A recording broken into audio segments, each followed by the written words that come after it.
Any substance which has cleansing action in water is called a detergent. कोई भी ऐसा substance जिसको हम वाटर में यूज़ करें और उसका एक्शन जो है वो क्लींजिंग एक्शन हो, मतलब वो सफाई कर दे, किसी भी गंदी चीज़ को साफ़ कर दे, तो उसको हम कहते हैं डिटर्जेंट। अब आते हैं सोप पर। तो सोप में क्या है, a soap is the sodium salt और potassium salt of a long chain carboxylic acid और fatty acid which has cleansing properties in water. तो सोप जो है या तो सोडियम सॉल्ट होता है या फिर पोटेशियम का सॉल्ट होता है, of a long chain carboxylic acid और fatty acid which has cleansing properties in water. Example sodium stearate, और सेकंड देखेंगे सोडियम पैल्मिटेट। तो दो तरीके के सोडियम सॉल्ट देखेंगे, सोडियम स्टीयरेट और एक सोडियम पैल्मिटेट। तो पहला ही एग्जाम्पल जो सोप्स में है वो है सोडियम स्टीयरेट। तो सोडियम स्टीयरेट ऐसे होता है, सोडियम स्टीयरेट, इसका आयन क्या होगा, C7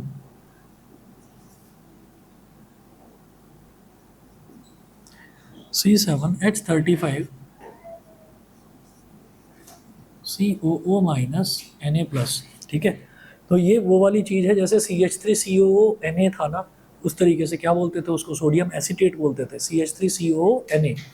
ये होगा C17H35COO Na, सोडियम, और इतने वाले पोर्शन को बोलेंगे स्टीयरेट, इसको बोलते हैं स्टीयरेट। तो ये हो गया सोडियम स्टीयरेट। ऐसे ही नेक्स्ट होता है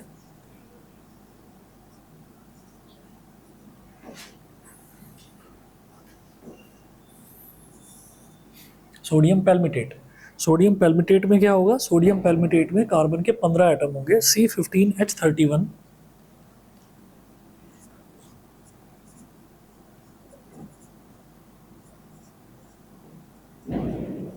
CO माइनस Na प्लस। तो ये वो वाली चीज़ होती है जिसमें कैटायन बाद में आता है और एनायन पहले लिखा जाता है। ठीक है, इसको कहते हैं सोडियम स्टीयरेट, इसको कहते हैं सोडियम पैल्मिटेट। ये दोनों ही, अगर आप कभी भी इनफैक्ट कोई शैम्पू तक भी अगर आप देखेंगे ना, तो शैम्पू में भी ज़्यादातर में यही सोडियम स्टीयरेट में होता है। तो वो जो उसके एड्स वगैरह आते हैं ना, और उसमें दिखा देते हैं कि भाई इसके अंदर तो इसके अंदर बादाम है, इसके अंदर आंवला है, इसके अंदर, ये कुछ नहीं, सब फर्जी होते हैं। आप अगर देखेंगे तो उसके अंदर सोडियम स्टीयरेट मिलता ही मिलता है ज़्यादातर शैम्पूज़ के अंदर। कोई एक आदमी में आप ये नहीं कि आप कोई हर्बल शैम्पू ला कर, नहीं सर ये देखो आप गलत बोल रहे थे।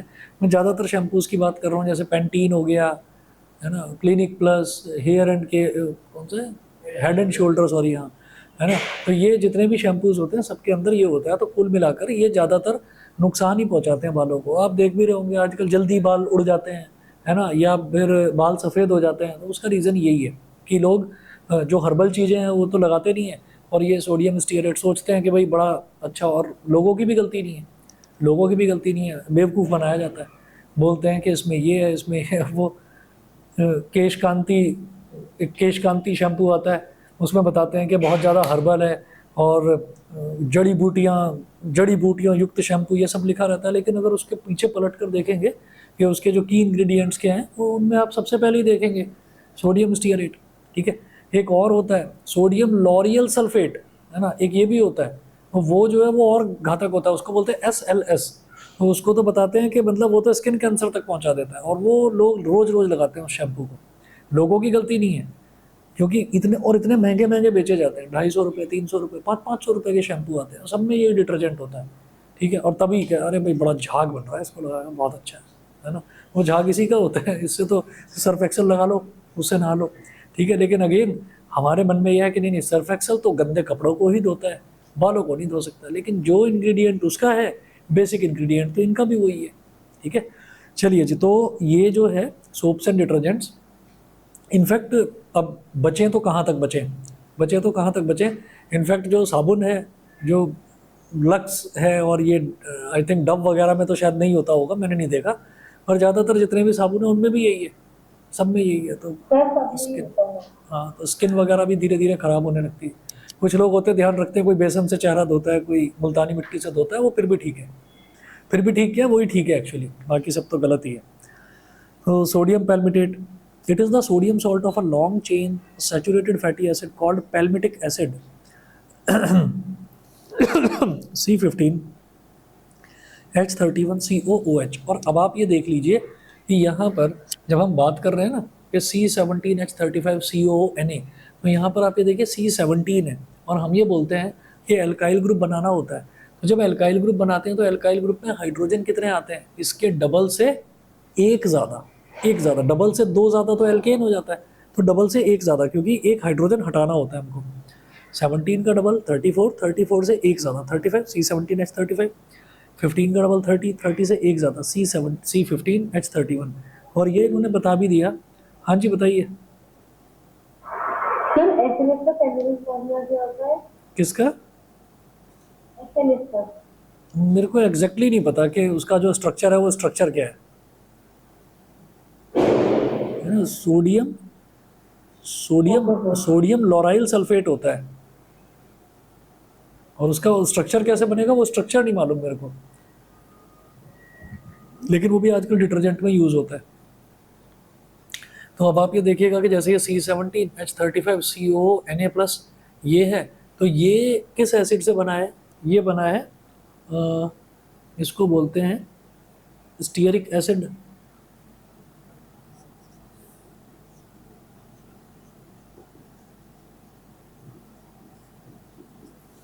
C17H35COOH। और इसी तरीके से जब इसकी बात करेंगे तो ये C15H31COOH, वो एक हाइड्रोजन हट जाता है और एक सोडियम इसके साथ जुड़ जाता है, तो ये है स्टीयरिक एसिड।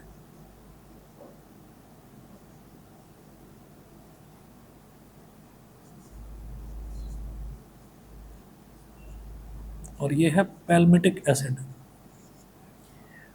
पैल्मिटिक एसिड इसका स्ट्रक्चर को ऐसे बहुत बड़ा बन जाएगा, हाँ स्ट्रक्चर बहुत बड़ा बनेगा, वो बनाने की जरूरत नहीं है। Being basic, a soap solution turns red litmus paper to blue. Being basic, a soap solution turns red litmus paper to blue. तो बेसिक होता है, सोप जो है वो बेसिक नेचर होता है उसका, तो अगर बेसिक है तो इसका मतलब वो रेड लिटमस को ब्लू लिटमस में कन्वर्ट कर देगा। उसके बाद नेक्स्ट देखेंगे, soap is made by heating animal fat और vegetable oil with concentrated sodium hydroxide solution, caustic soda solution. ठीक है, तो एनिमल फैट और वेजिटेबल ऑयल, तो एनिमल फैट का मतलब ये नहीं है कि किसी जानवर को उसी को मतलब बर्न कर रहे हैं, उसका फैट वाला हिस्सा उसको बर्न कर रहे हैं। एनिमल फैट का मतलब ये है कि जो मिल्क गिविंग एनिमल्स होते हैं ना, तो जैसे मान लीजिए काऊ है, काऊ ने मिल्क दिया और मिल्क से हमने घी बना लिया, ठीक है, या बटर बना लिया, तो वो उसको हम एनिमल फैट बोल देते हैं। ठीक है, तो soap is made by heating animal fat और vegetable oil with concentrated sodium hydroxide solution. तो या तो एनिमल फैट हो, एनिमल फैट यानी कि घी या बटर, वो अगर आपके पास हो, ठीक है, और या फिर वेजिटेबल ऑयल हो, वेजिटेबल ऑयल कस्टर्ड ऑयल हो गया, है ना, मस्टर्ड ऑयल हो गया, बहुत सारे ऑयल्स हैं। ठीक, अच्छा, फैट और ऑयल, तो हमने फैट ले लिया या फिर कोई ऑयल ले लिया, और सोडियम हाइड्रोक्साइड ले लिया। सोडियम हाइड्रोक्साइड क्या होता है, एक एल्कली यानी कि वाटर सोल्यूबल बेस, ये एक बेस होता है, और फिर उसको हीट कर दिया। तो हीट करने से क्या बनता है, सोप बन जाता है, साबुन बन जाता है, और ग्लिसरॉल बन जाता है। ग्लिसरॉल एक अल्कोहल होता है, ठीक है, ये बनता है।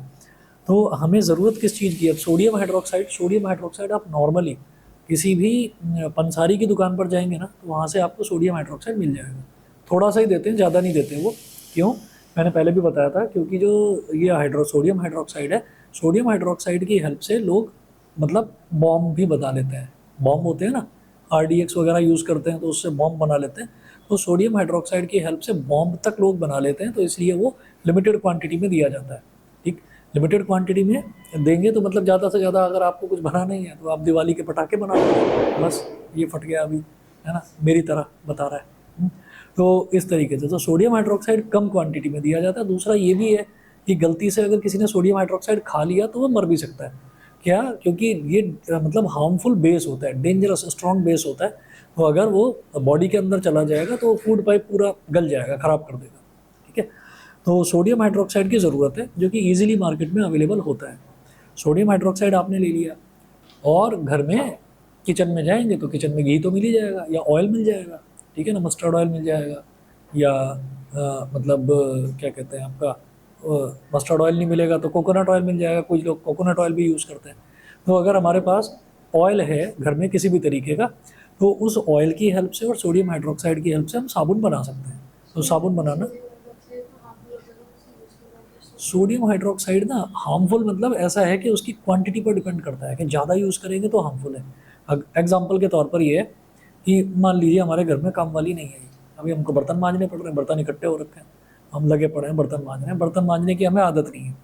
तो जब हम बर्तन मांजेंगे तो हमें दिखाई देगा कुछ टाइम बाद हमारी उंगलियां ना गली गली गली गली सी हो जाएंगी, ठीक है, और वो बहुत देर बाद जाकर नॉर्मल होती हैं और बड़ी सॉफ्ट सॉफ्ट सी हो जाती हैं, ठीक है, और रिंकल्स पड़ जाती हैं। तो वो होती क्यों है? वो इसी वजह से होती है क्योंकि हम सोडियम हाइड्रोक्साइड यूज़ कर रहे हैं।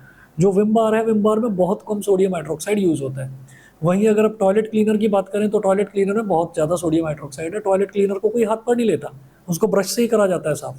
तो इस वजह से, और उसके अंदर खास तौर पर खैर उसमें एसिड भी होता है। तो सोडियम हाइड्रोक्साइड कम क्वांटिटी में हार्मफुल नहीं है, ठीक है, लेकिन हाँ अगर कम क्वांटिटी में उसको मतलब आपने खा लिया तो नुकसान कर जाएगा वो, इसलिए बता रहा हूँ मैं कि वो हार्मफुल है।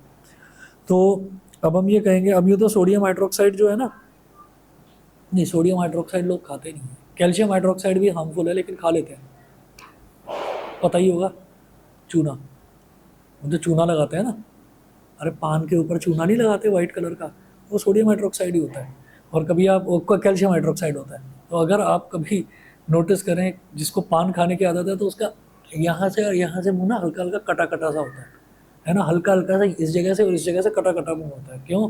क्योंकि वो जो सलाइवा है, सलाइवा के साथ वो मिक्स होता है, मिक्स होकर और हार्मफुल हो जाता है। तो नुकसानदायक ही है, ठीक है। और थोड़ी क्वांटिटी में अगर लिया जाए तो बहुत ज़्यादा बेनिफिशियल है, शायद मैंने पहले भी आपको बताया था। थोड़ी सी क्वांटिटी में अगर ले लिया जाए, थोड़ी सी क्वांटिटी मतलब चुटकी भर। जब कभी किसी को फ्रैक्चर वगैरह हो जाता है ना तो डॉक्टर बोलते हैं कि इसको दही में मिलाकर खा लो, ठीक है। अगर किसी को नहीं भी हुआ, इतना सा आपने एक चुटकी लिया, दही में मिला लिया उसको, तो वो जो है वो कैल्शियम होता है, उसमें बहुत अच्छा कैल्शियम होता है। तो कैल्शियम हाइड्रोक्साइड बोन्स के लिए बहुत हेल्पफुल है, ठीक है। तो लिया जाता है, ये आयुर्वेद में भी बताते हैं इस चीज़ को। खैर मैं आगे चलता हूँ। अब हम देख रहे हैं कि कोई भी अगर हमारे पास सोडियम हाइड्रोक्साइड हमारे पास थोड़ा सा है और थोड़ा सा हमको, हाँ डाइल्यूट होता है सोडियम हाइड्रोक्साइड। सोडियम हाइड्रोक्साइड, हाँ थोड़ा डाइल्यूट ही लिया जाएगा। हाँ वो डिपेंड करेगा कि आपको साबुन कौन सा बनाना है, कपड़े धोने का साबुन बनाना है, बर्तन मांजने का बनाना है, या नहाने के लिए बनाना है। हर एक साबुन में सोडियम हाइड्रोक्साइड यूज़ होता ही होता है, ठीक है।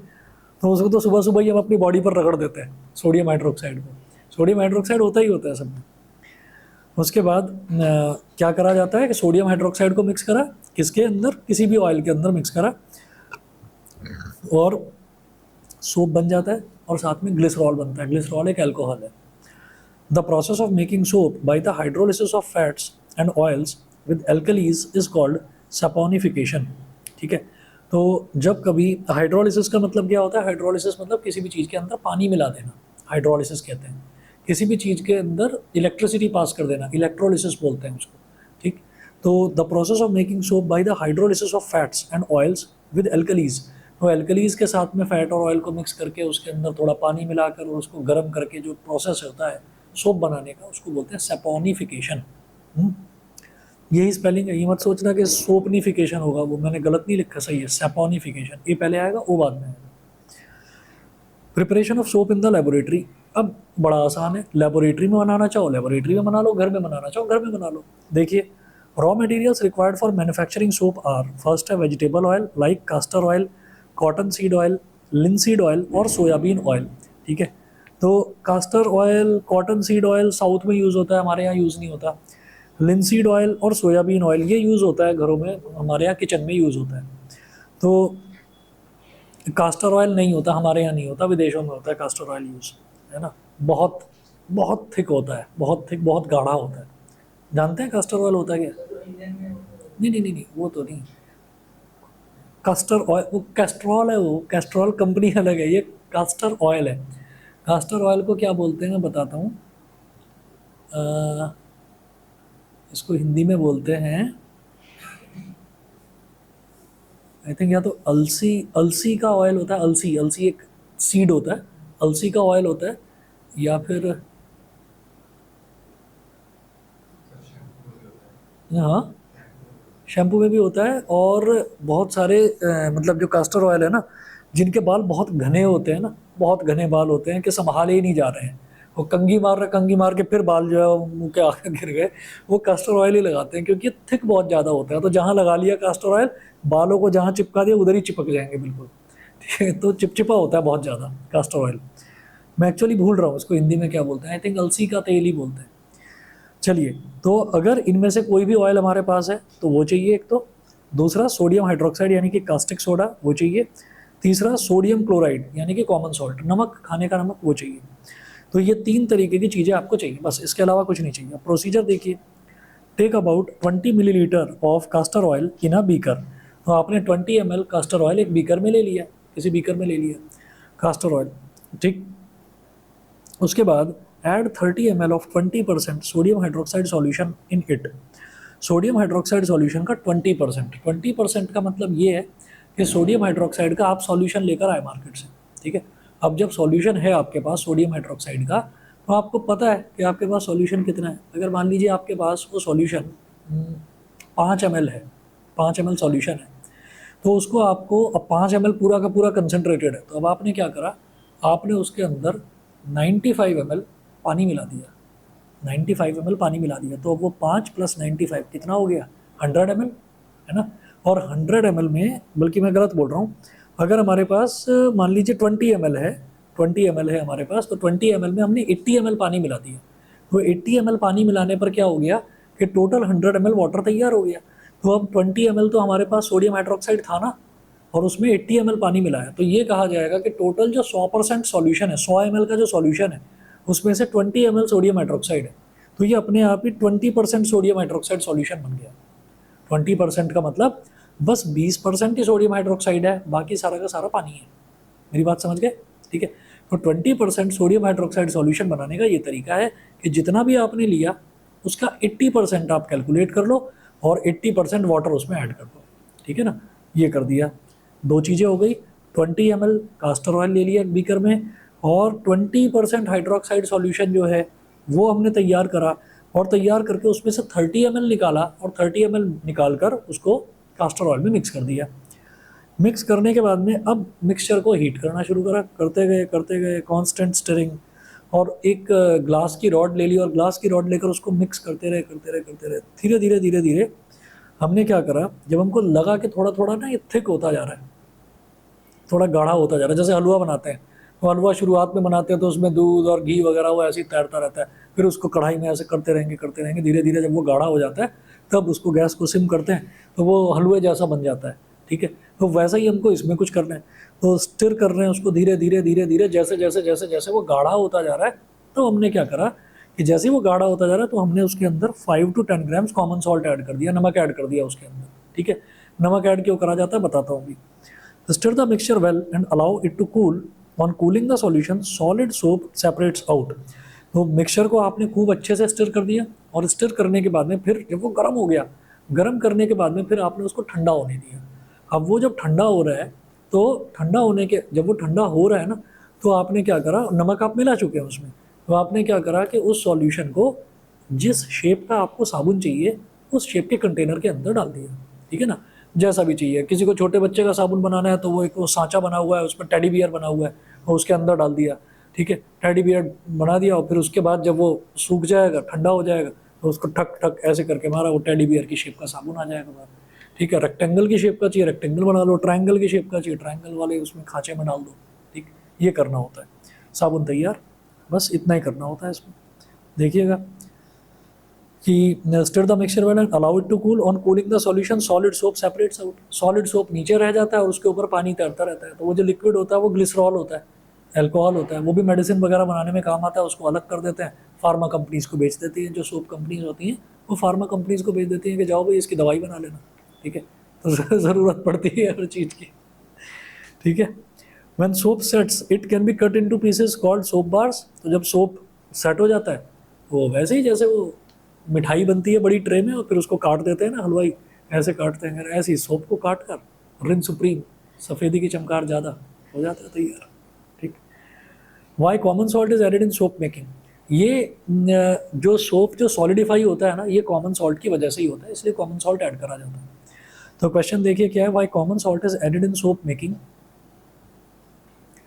Common salt is added to precipitate out all the soap from the aqua solution.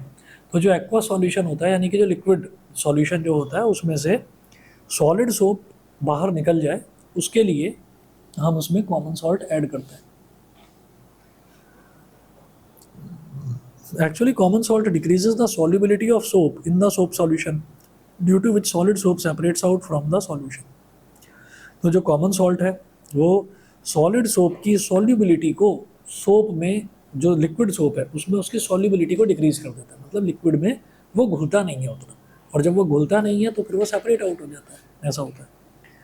अच्छा, क्लींजिंग प्रोसेस क्या है? The soap which is used for washing clothes और bathing works by making the oil and grease particles dissolve in water because normally the oil and grease are insoluble in water। ठीक है। अब ये वाला जो portion है ना, थोड़ा सा मैं नोट्स में इंक्लूड करना भूल गया हूँ, कर नहीं पाया हूँ। ये थोड़ा सा आगे का मिजेल फॉर्मेशन करवाया होगा स्कूल में, है ना, वो इसमें इंक्लूडेड नहीं है, तो वो मैं आपको नोट करा देता हूँ, वो आप नोट कर लीजिएगा। ठीक है, बस 2 मिनट वेट करिए, भी आ रहा हूँ।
सोप का ना क्लींजिंग प्रोसेस है वो मैं नोट करवा रहा हूँ, तो वो साथ में नोट कर लीजिएगा आप लोग।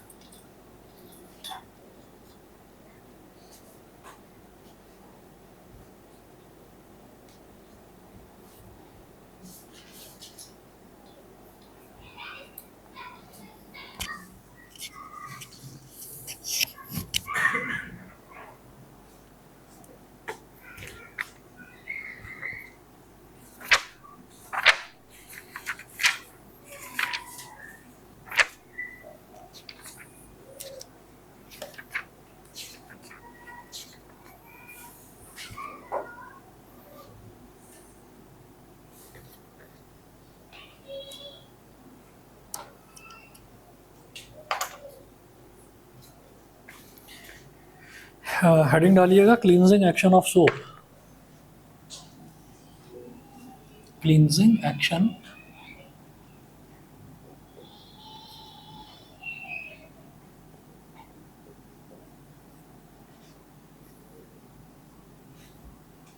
Of soap. Cleansing action of soap. अब इसमें लिखेंगे when soap is dissolved in water it forms a colloidal solution in water, colloidal suspension in water.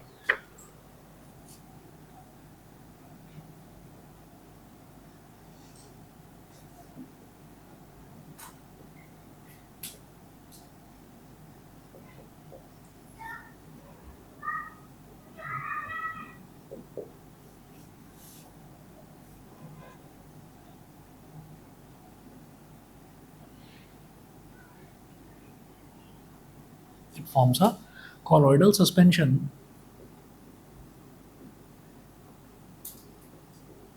in water.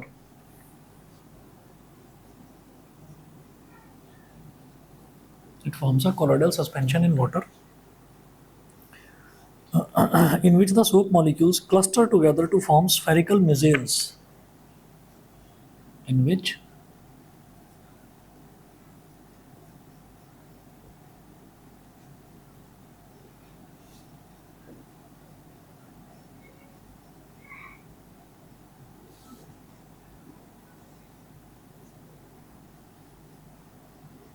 the soap molecules cluster together, cluster का मतलब एक group बन जाता है, cluster together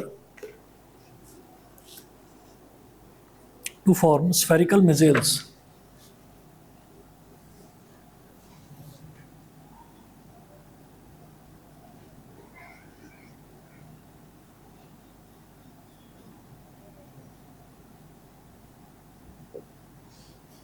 To form spherical micelles, full stop.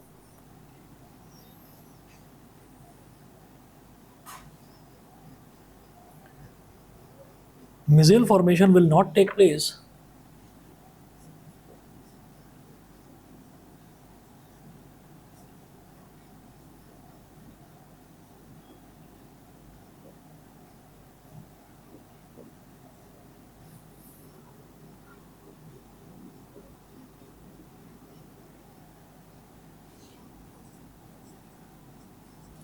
micelle formation will not take place when soap is added to organic solvents like ethanol,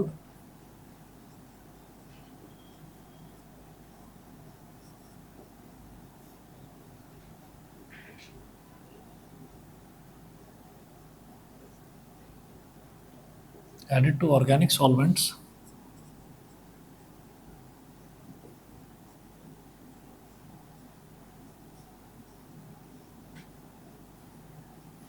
like ethanol, because the hydrocarbon chains of soap molecules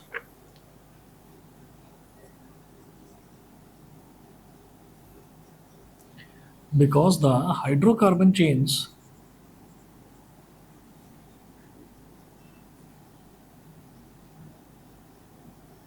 of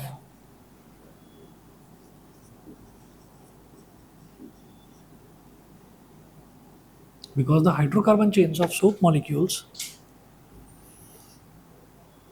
are soluble in organic solvents.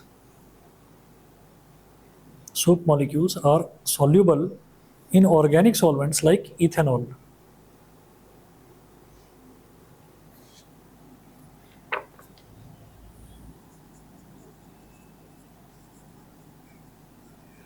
are soluble in organic solvents like ethanol.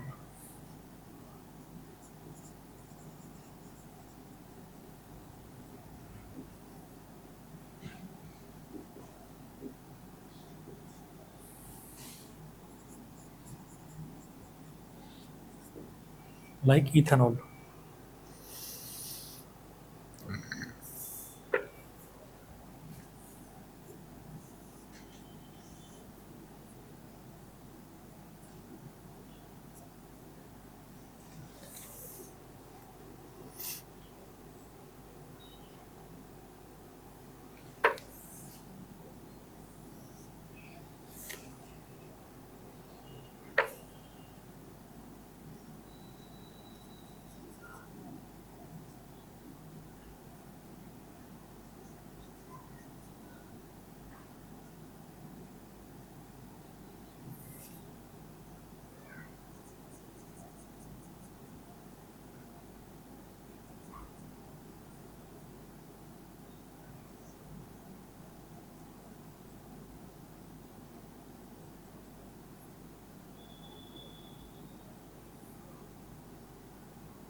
सब पर negative sign लगाना है, ऐसे negative negative negative, सब पर लिखना negative के बाद सब पर लिखना Na Na Na Na और Na।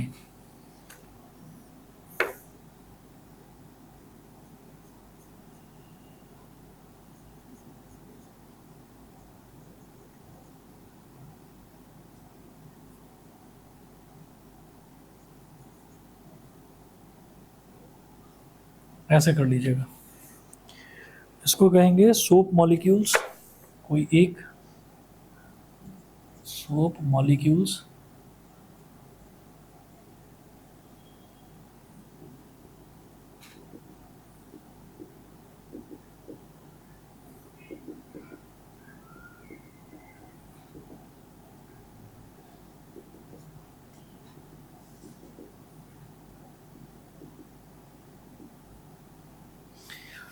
कभी भी आप ये देखिएगा कि अगर मान लीजिए आप कोई कपड़ा है और उसको आप डिटर्जेंट से धो रहे हैं, तो डिटर्जेंट मतलब क्या है, डिटर्जेंट जनरली डिटर्जेंट पाउडर की फॉर्म में आता है। तो आपने क्या करा, एक तरीका तो ये है कि भाई वॉशिंग मशीन में धो रहे हैं कपड़े को, अगर हम मान लीजिए बाल्टी में कपड़ों को धो रहे हैं तो बाल्टी में थोड़ा सा पानी लिया जाता है और थोड़े से पानी के साथ डिटर्जेंट पाउडर डाल दिया जाता है। अब पाउडर डालने के बाद में उसको हाथ से थोड़ा सा स्टिर करते हैं, खूब अच्छे तरीके से घुमाते हैं ताकि उसमें झाग बन जाए, फिर कपड़ों को थोड़ी देर उसके अंदर डिप कर देते हैं। तो अगर कभी भी आपने करा हो या ना करा हो तो आप करके देख लेना कि डिटर्जेंट पाउडर थोड़ा सा लिया, उसको पानी में जब मिक्स करते हैं ना तो हाथ घुमा कर देखना उसके अंदर, कभी भी जो डिटर्जेंट है वो पूरी तरह से घुलता नहीं है उसके अंदर, उसके छोटे छोटे पार्टिकल से आपके हाथ में भी टच होते रहते हैं। आप हाथ को अंदर डालकर ऐसे निकाल कर देखना तो भी आपको दिखाई देगा कि हाथ पर छोटे छोटे dot dot dot dot particles लगे हुए हैं। ठीक है, अच्छा, और एक ये सवाल बनता है जो यहाँ पर सेकंड पॉइंट पर लिखा हुआ है कि micelle formation will not take place when soap is added to organic solvents like ethanol because hydrocarbon chains of soap molecules are soluble in organic solvents like ethanol. तो इथेनॉल क्या है, ethanol एक constituent है petrol का। तो अगर गलती से कभी भी पेट्रोल हमारे कपड़ों पर कहीं पर गिर गया है तो पेट्रोल के कुछ धब्बे से पड़ जाते हैं, कई बार कपड़ों पर अगर पेट्रोल गिर गया है, ठीक है, तो उस पर कुछ निशान पड़ जाते हैं। निशान अगर पड़ेंगे तो हम ऐसा नहीं करेंगे कि डायरेक्टली वो गीला है वहाँ पर और डायरेक्टली हम उसी पर साबुन लगाएंगे। क्यों? क्योंकि क्या होता है, ये सोप जो है वो इथेनॉल के अंदर ना घुल जाता है पूरी तरीके से। अगर मान लीजिए हमने एक बकेट में इथेनॉल ले लिया और उसमें डिटर्जेंट पाउडर मिक्स करा, वो पूरी तरह से घुल जाएगा। अब आपको पता ही नहीं चलेगा कि कहाँ इथेनॉल है और कहाँ सोप है, तो वो उसके अंदर घुल जाता है। तो इसलिए इथेनॉल यूज़ नहीं करा जाता, हमेशा वाटर यूज़ करा जाता है, क्योंकि वाटर के अंदर सोप कभी घुलता नहीं है पूरी तरह से। ठीक है और इस तरीके का 1 2 3 4 5 6 मतलब ये जो सोप के मॉलिक्यूल्स हैं ना, ये सोप के मॉलिक्यूल्स इकट्ठे हो जाते हैं। कुछ मॉलिक्यूल यहाँ इकट्ठे हो गए, कुछ बराबर में, ऐसे ऐसे मॉलिक्यूल्स इकट्ठे हो जाते हैं। और ये जो सोप के मॉलिक्यूल्स का क्लस्टर एक बनता है ना, तो ऐसे कितने क्लस्टर बनते हैं? इनफाइनाइट क्लस्टर बनेंगे भाई। तो वो जो इनफाइनाइट क्लस्टर्स हैं वो सारे के सारे उस लिक्विड सॉल्यूशन में यानी कि पानी में वो घूमते रहेंगे, है ना। तो ये जो एक क्लस्टर बनता है इसको हम बोलते हैं मिजेल, मिजेल। और ये ढूंढता रहता है, किसको ढूंढता रहता है? ये ढूंढता रहता है कि कोई ऑयल पार्टिकल मिल जाए, ठीक है। ऑयल के साथ में ये चिपक जाता है, ये ऑयल के साथ में चिपक जाता है। तो ये जो हमने बनाया है ना स्ट्रक्चर, ये जो ऐसे स्ट्रक्चर बनाया है, ये स्ट्रक्चर ही मिजेल का स्ट्रक्चर है। पहले तो यहाँ पर लिखेंगे आप सोप मिजेल, फिगर ए में ऐसे लिख देंगे,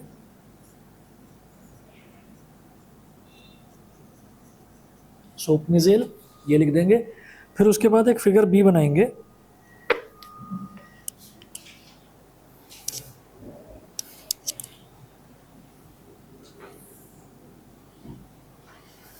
फिगर बी बनाएंगे। फिगर बी में आप लिखेंगे छोटी सी फिगर, मतलब यही वाला जो स्ट्रक्चर है ये बनाकर दिखा देंगे यहाँ।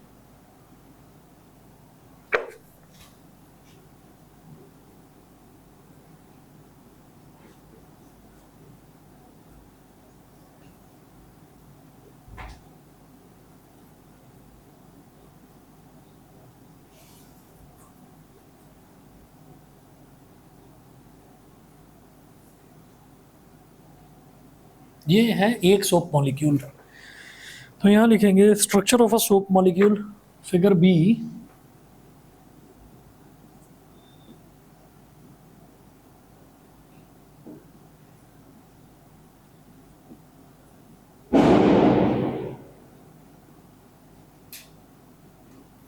Structure of a soap molecule,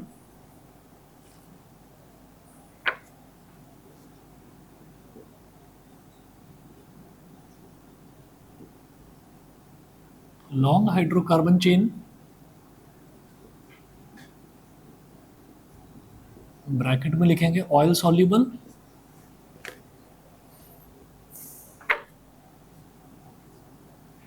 minus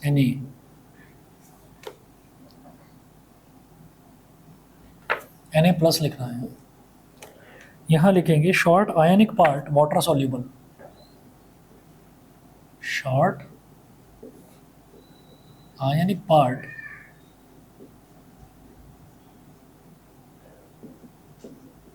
water soluble, water soluble.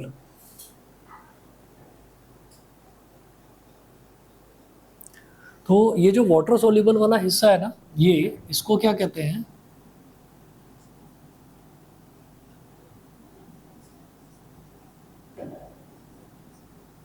Hydrophilic part, hydrophilic part. और ये जो ऑयल सॉल्युबल वाला हिस्सा है इसको बोलते हैं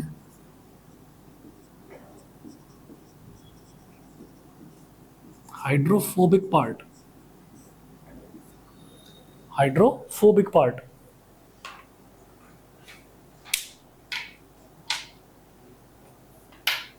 हाइड्रोफिलिक पार्ट और हाइड्रोफोबिक पार्ट ये बोला जाता है।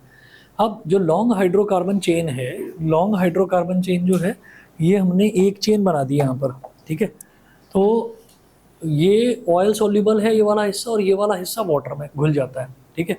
तो क्या कभी ऑयल और वाटर एक साथ डिसॉल्व हो पाते हैं? कहीं पर भी कभी भी एक साथ डिसॉल्व नहीं हो पाते।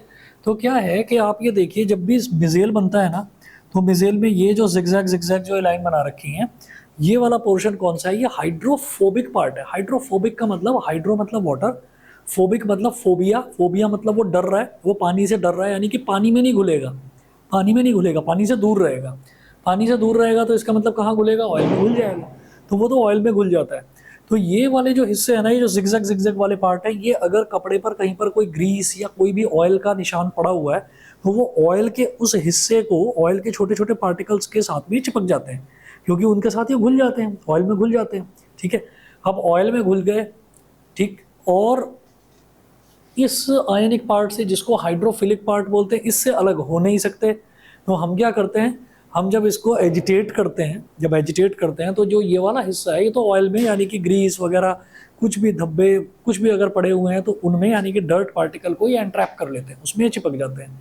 फिर उसके बाद जब हम उसको थोड़ा सा एजिटेट करते हैं, या वॉशिंग मशीन है तो वॉशिंग मशीन का ड्रम ऐसे ऐसे ऐसे ऐसे घूमता है, ठीक है। तो उसमें क्या होता है कि वो अच्छे से उसको मिक्स कर लेता है, उसको पकड़ लेता है ऑयल वाले पार्ट को। कि अगर कहीं थोड़ा बहुत उसकी पकड़ धीमी पड़ रही हो तो एक मॉलिक्यूल ने पकड़ा है, दूसरा भी पकड़ लेगा, तीसरा भी पकड़ लेगा, मतलब वो उसको छोड़ेंगे नहीं, चारों तरफ से पकड़ लेंगे।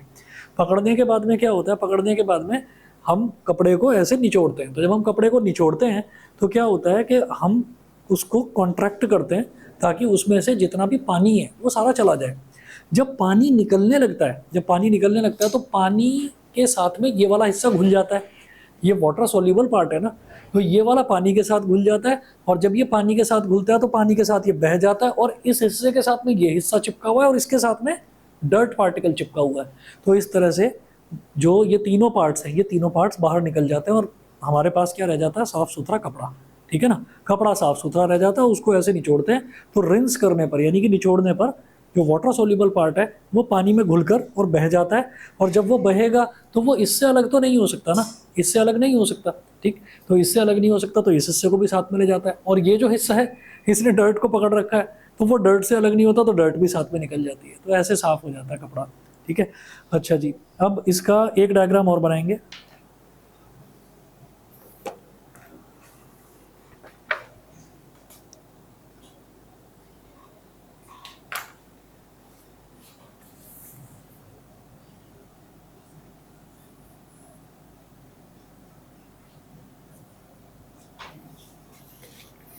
अच्छा, कल की तो छुट्टी है ना सभी की स्कूल की?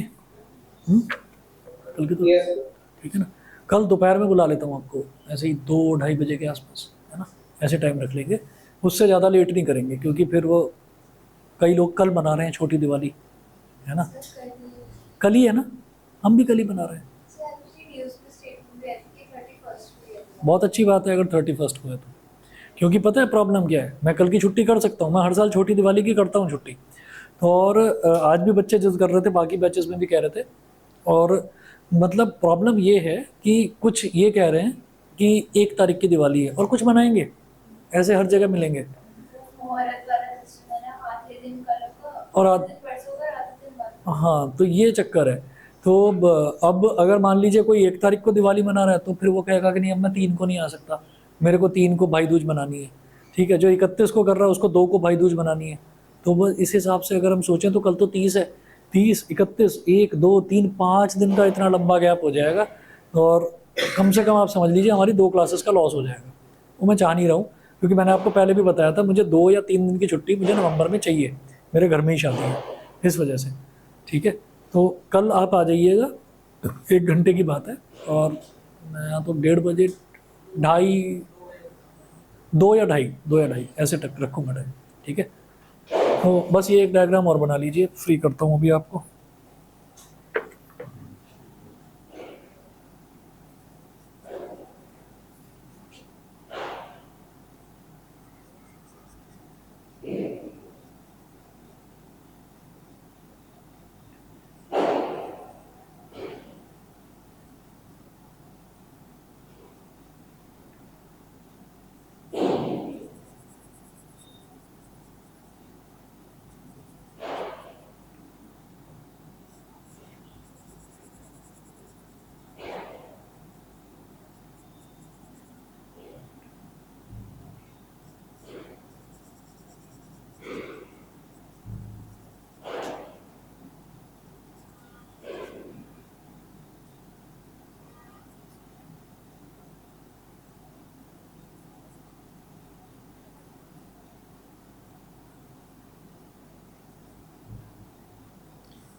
ये बीच में एक सर्कल बना लेना, इसको शेड मत करना, डर्ट पार्टिकल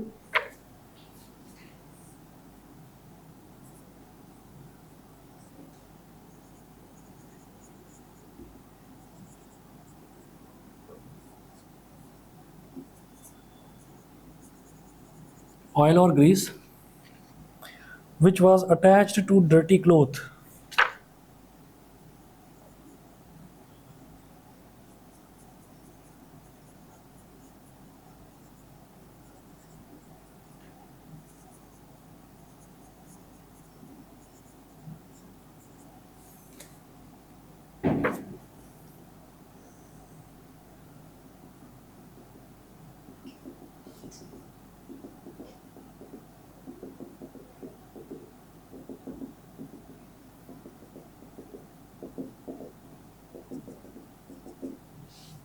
बस ये कर लीजिए, बाकी कल देखते हैं।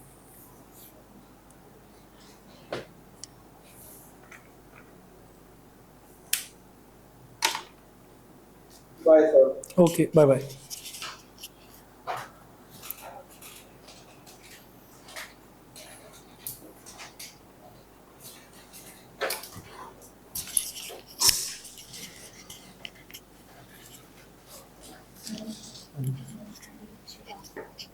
अच्छा भेज दो उनको, ठीक है। जो जो चैप्टर्स बचे हैं वो भी व्हाट्सएप कर देना मेरे को, देख लूँगा।